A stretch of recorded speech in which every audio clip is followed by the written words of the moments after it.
Ito po yung trabaho ni tatay mga kabayan, ay umaakyat siya ng niyog para kumuha ng tuba po mga kabayan, no?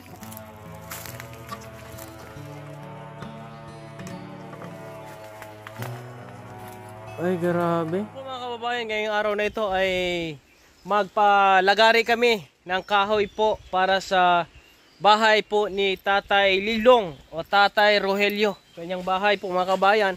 Yun yung makikita ay talagang nakakalungkot at nakakadurog po ng puso mga kabayan yung kanyang sitwasyon dito.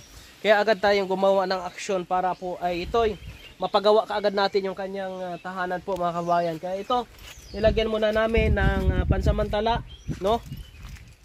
Lona para po pag umulan po mga kabayan, hindi siya mabasa. Kasi nga kung yung makikita ay wala talaga siyang masisilungan. Sabi nga po niya mga kabayan, kapag umulan ay naglalagay lang po siya ng talukbong na plastic para hindi siya mabasa.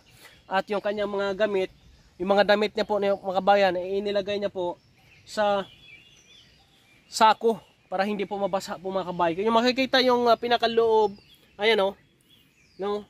Grabe, nakakadurog naman. At ito naman po mga kabayan, yung area kung saan ay dito namin siya paggawa ng bahay kubo. Ito naman yung sarili naman niya itong lupa na inaward na po sa kanya mga kabayan ng ating pamahalaan. Kaya ito yung aming action ngayon ay immediate action para po sa kanyang kaligtasan. May secure natin siya at hintayin lang po natin yung magsisinso po mga kabayan, yung maglalagari ng kahoy na ati pong pinatawag po, no? Abangan nyo pa po yung mga update po natin mga kabayan. Ito po yung trabaho ni tatay mga kabayan, ay umaakyat siya ng niyog para kumuha ng tuba po mga kabayan, no? Kahit na siya ay 71 years old, ay yung pa rin yung kanyang ginagawa mga kababayan. Ano tayo, binibenta mo yung tuba? Ginabaligya mo yung tuba? Wala. Ano, konsumo? Konsumo lang. Pansarili niya pa mga kabayan, no? Uminom ka pala ng tuba? Amat-amat naman ko biya sa tanduay. Kaya... ayaw na magtando ay. Maganda naman yung pure na tuba. Ito pa ay may kaunting maitulong. Oo. Sa lawasin mo, pang pakusog, pang palakas. Tanduay, makaperde sa lawas. Pag tanduay daw, makasira ng kanyang katawan.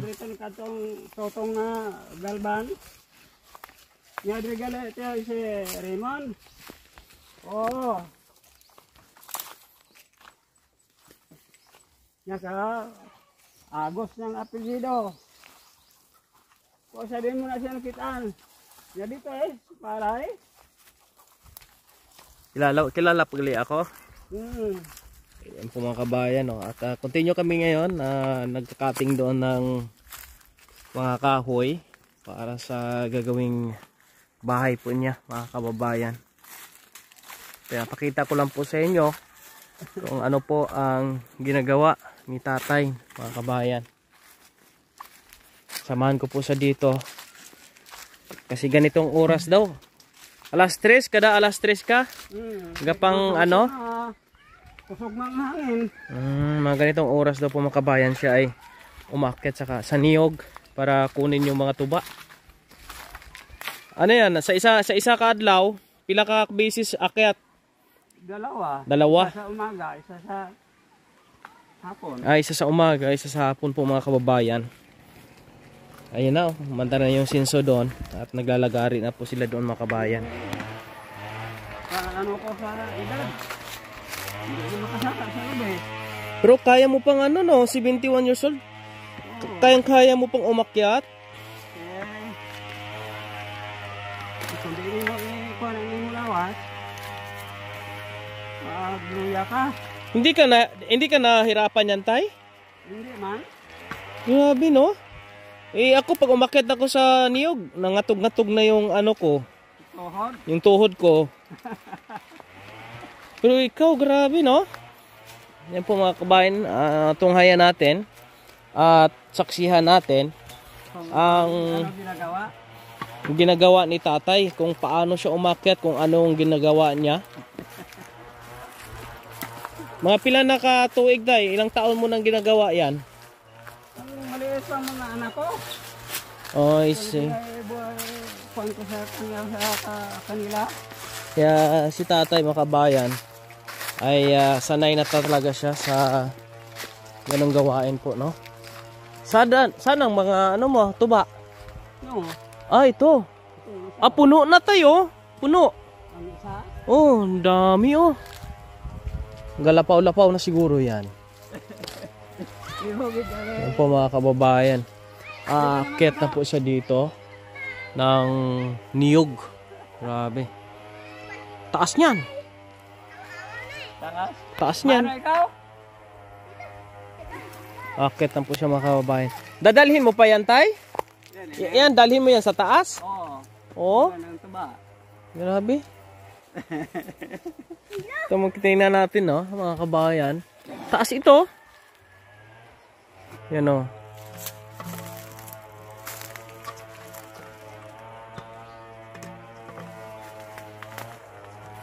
Ay, grabe.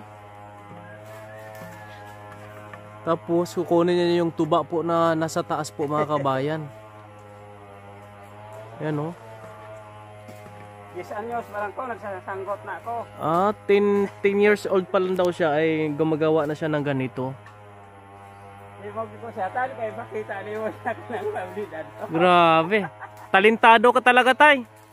May talent ka. Ito ang kanyang talent mga kabayan daw talaga. Ang pag-akyat sa niyog. Kahit na gano'n, no? Grabe. Nagaya ko mo, edad, hindi nakasaka. Grabe. Ang hirap niyan mga kabayan.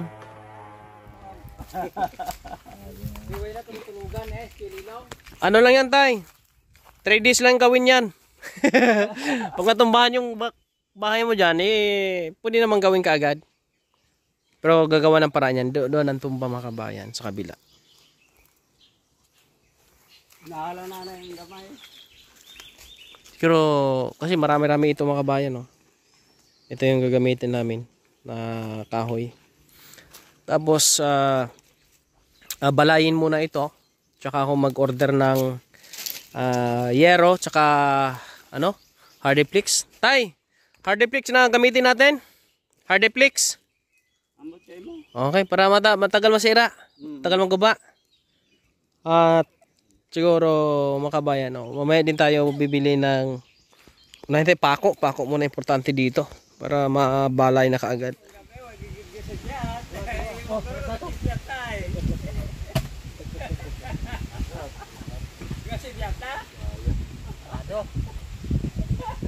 Sipiat na ang kuan.